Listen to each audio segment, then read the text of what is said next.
know I have a really bad voice. So if anybody has a throat lozenge, I would love you to help me with that, but maybe we'll get it in the after party. So let's talk about a couple things that I've noticed and seen. And I want to mention kind of how we got here. You know, when they invited me to New York, I kind of looked at the people that had been honored before, and I saw, Joe Tacco, Christine LaSala, Chris Milano, Warren Mueller, and then I saw Dean Clicera, John Doyle, and they all got vowels. So I thought I was being honored by the Italian American Club. And then I realized that John Doyle was probably not an Italian fella. And that was my first clue. The second thing I learned as I was coming up here was, maybe I should talk about D&I. My HR department is talking a lot about D&I. But they had to teach me that it wasn't about DeCarlo and Italians, and that it was probably about diversity and inclusion. So I've been trying to think through those things, and I do want to thank the foundation and the folks that have come. I really do appreciate it. $1.3 million is a lot of money, and it's a record. And when I think about a wholesale broker and a claim guy raising more money than retailers and insurance companies,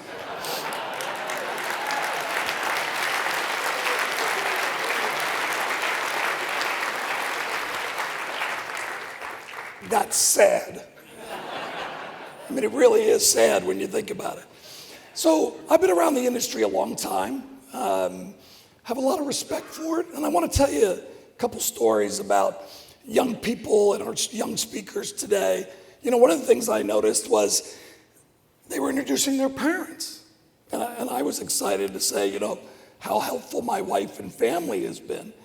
And then I was going to introduce them, but as you imagine, they didn't come. Because when I said I was giving a speech, they're like, is it your same BS? And I'm like, that's all I got. That's it. But look, all our families are important to us. They help us. And, frankly, mine remembers a time back in '01 when we started Amwins, and they remind me of it all the time. They said, Dad, you were on the phone, and we remember it vividly. I said, well, what was I doing? They said, we don't know, but out of your mouth came Tri-City, Tri-City, Tri-City. I was trying to buy Tri-City. That's all they ever said. And there are a lot of people here from Tri-City, by the way. So the other thing I want to mention is not only did my team do a great job of helping raise money, but they didn't mention a couple names. One is Skip Cooper. A lot of you know Skip. Skip's our kind of insurance brain. He's the guy that keeps us focused. Don't become an accountant. We're an insurance firm. And James Drinkwater, we mentioned his name, another insurance guy.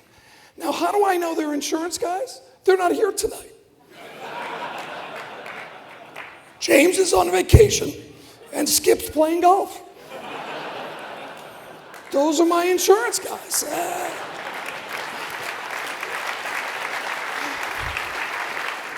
So, people do, as speakers mentioned, talked about insurance being a relationship business, and it is. All of us have formed great relationships. What they didn't mention, and they don't know yet because they're young, it's around alcohol. In your 20s, where we take photos of underwriters, and we use those in your entire career so that we can make progress. Anyhow, you think we're kidding. So let me tell you a little life story about mentoring and who made a difference in my life. So I've got 3 quick stories that I want you to hear, because all of us have been guided by a process, someone. As Scott said on the screen, I always say, never quit a job over money. Quit because you're not learning.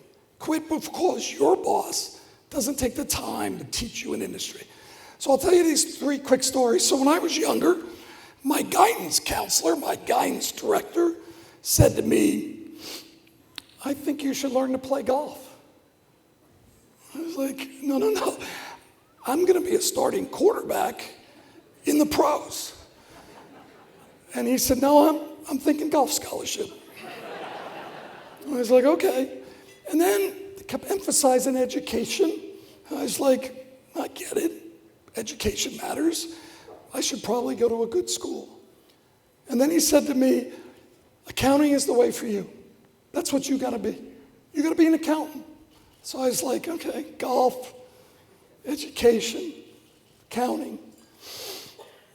That person was my dad. He was my guidance director.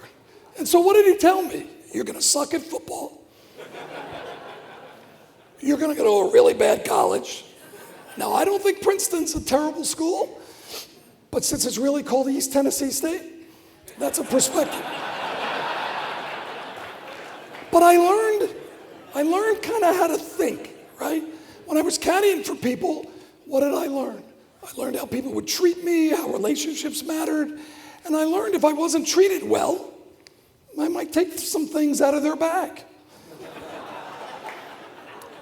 Now, if you treated me well, I probably only took one golf ball. But I always tell people if it wasn't nailed down, I stole it. And everybody laughs. When you're from New Jersey and you got nothing, you're stealing those things. So my father was a big influence on me. He was an Italian. His father owned a shoe shine shop. My grandfather came to America, never spoke English. Had 8 children. Only my dad went to college. One guy. The other 7 never went to school. And so my father drilled at me, you're going to college. But of course, his father didn't do that. And he never spoke English. But my dad helped mentor Italians in South Plainfield. He taught them how to speak English. And that had a big influence on me, helping and guiding and teaching people. So my grandfather's shoe shine business, this is obviously before the internet. And he decided to come up with a name that was catchy, and it kind of taught me some things about being an entrepreneur. The name of his business was DeCarlo Shoe Shine. And I was like, well, it's better than Amwins, because God only knows where that came from. But the way I think about that is my grandfather was an immigrant. No English, no college education. My dad got the opportunity to get an education. I got the opportunity to get an education. East Tennessee's on the edge, but get an education. And of course, I've passed that off to my children and mentoring, learning. So my first mentor was my dad, which probably all of you had a mentor, somebody that changed your life. So I want to talk about the second mentor. Second mentor was a guy named Smith. And I want to talk about Smith and Jones. But let's talk about Mr. Smith first. I moved to Atlanta, and Mr. Smith takes me under his wing and says, you know nothing, I will teach you. And of course I was 26, and I was like, no, I know it all. And he was like, I know you think that, but you're really not that bright. He was such an encouraging influence on my life. I got divorced from my first wife. He said to me, what's going on with you? You're working hard, what's happening? I said, well, my wife and I. He said, yeah, well, that's a personal problem. There's nothing. What? He had no time for BS. Steve was a guru. And a lot of you don't know Steve, but Steve changed my life. He took me under his wing. He not only helped me at the London agency, which is today Ace Westchester, he helped me when I went to RSUI, and RSUI taught me things that nobody really gets that kind of education, but he gave that to me. He changed my life. He changed my family's life. That's a mentor. Now, he doesn't know it. People say all the time, Amwin's culture is very similar to RSUI's. And I say, yeah, that's where I was taught. I was taught how to help, give back, teach, build a business. So Steve was a huge influence on my life. And as a mentor, he was second to none in my opinion. He was amazing. And I always give him credit. I give him credit in newspaper articles. But there was a guy that told me I was stupid, told me I didn't get it, but he gave me so much. He gave me an amazing amount. By the way, I was told we have to be done by 9 o'clock. I've got 12 hours and 5 minutes. So relax. But Steve said to me one day, can you play golf? Absolutely, I'm a golfer. My dad told me to become a golfer. He goes, great, we're going to Pebble Beach. Can you wait tables? Can you take care of the wholesale broker? Well, of course, the answer was yes. I'll do anything. Another thing that changed my life, that simple statement of can you go to Pebble, allowed me to meet wholesale brokers that ultimately I was able to purchase. Simple things of how he changed my life. So let's talk about Mr. Jones. So my Carolina Panthers are 0-2 right now.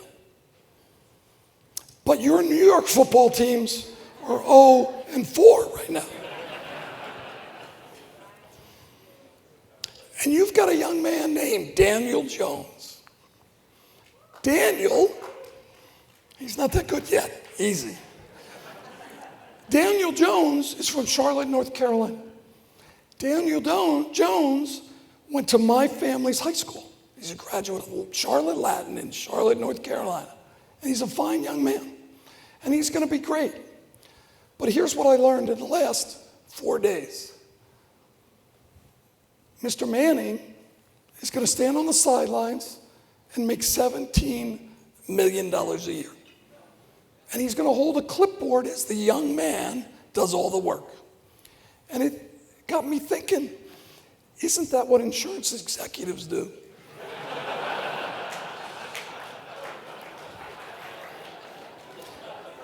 They've been mentored, they've done mentoring, but as they get older, they grab the clipboard, they make $17 million a year, they say to the young people, work hard, get your ass beat by a lineman,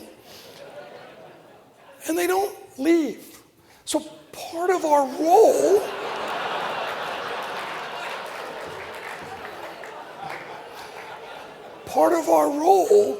is to move on. It is. Should be our gift to this industry.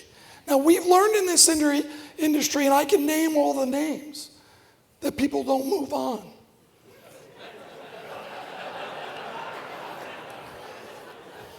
Sometimes that ends well, sometimes it doesn't. But that's our job. And so look, mentoring and our job to the kids, build the industry back up, not back up, build the industry, be young, be aggressive, be technology, be where people want to come work. We also have to let younger leaders lead. We can't just play golf forever.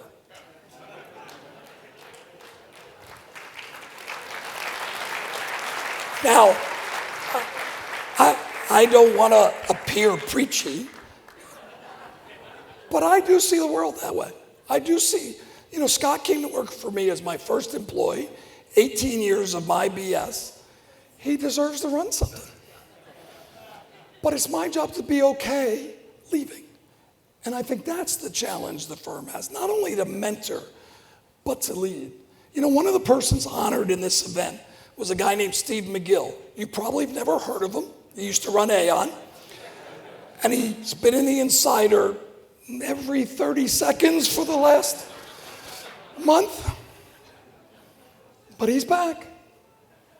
He had to do it again. And I'm okay with that. But I'm okay with him saying it's time for other people to lead. So I feel honored to be here. I feel honored to think about the industry. I have been blessed by people that gave to me. I want to give, and I try to give back to people so they can grow. But part of growth is when you know it's time to go. Because otherwise this industry won't be the great industry it is. I've made more friends in this industry than I can shake a stick at. It is an amazing industry. And it's now our job to teach. It's our job to build it. So many people, a lot of people that have died recently. A friend of mine from CRC, a friend of mine from Sweat and Crawford. I want to see people be successful. And I want to see us pass it a little faster than we used to.